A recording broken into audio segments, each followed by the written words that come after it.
Good morning. How did you think Prime Minister's questions went? You know, one of the problems with Prime Minister's questions is the way Labour MPs behave.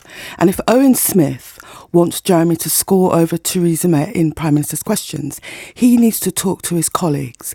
They refuse to cheer, they sit on their hands, they sulk, they chat amongst themselves.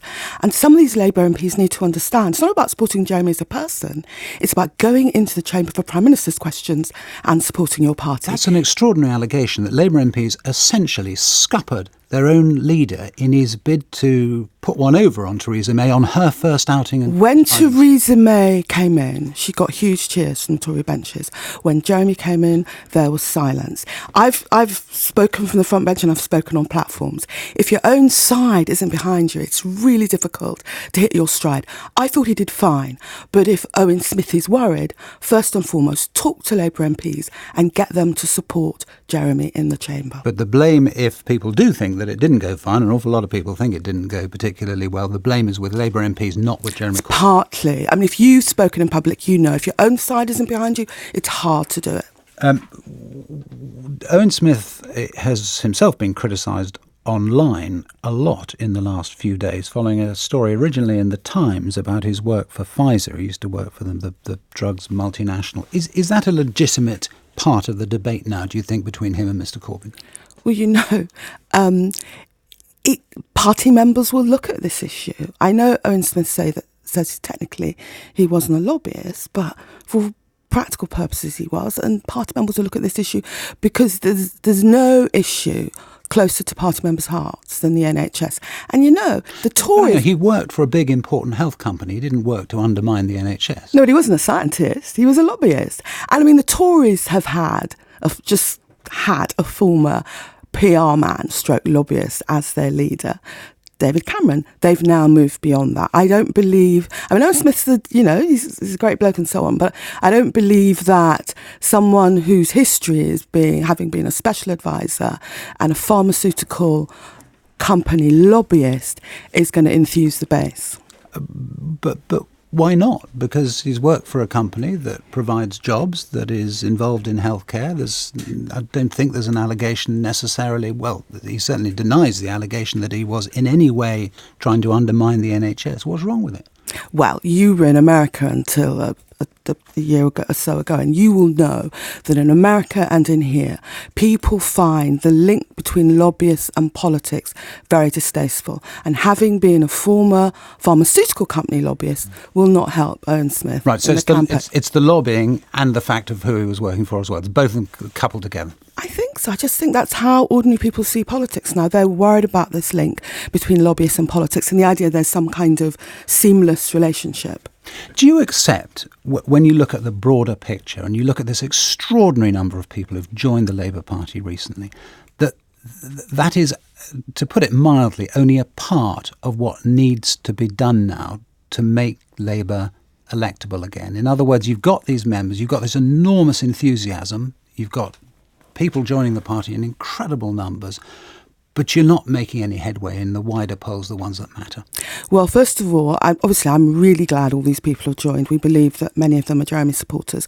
But the idea of making people pay £25 to register was a ridiculous gerrymander. And the idea of having a retrospective freeze date, so tens of thousands of people who have joined since January will not be able to vote. That made a lot of money for the party, though. Yeah, well, every cloud has a silver lining.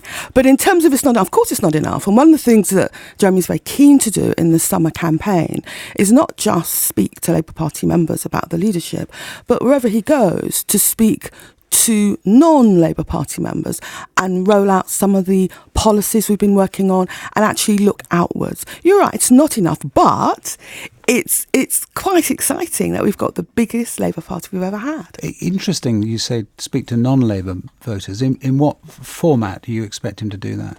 All I know is he's very keen that we don't spend the summer just looking inwards, and where there are opportunities to speak to people and to roll out our policies, that's what he wants to do. But he's going to try to find audiences that are not Labour Party members. He wants to look outwards. It would be quite wrong at this point, with Brexit, with a new Tory party leader, if he was forced just to look inwards. What does let's assume for a moment that he wins. What then changes?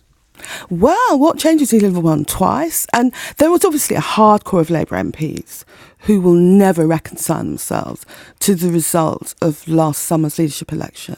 But I think other Labour MPs will have to reflect and will have to talk to their party members.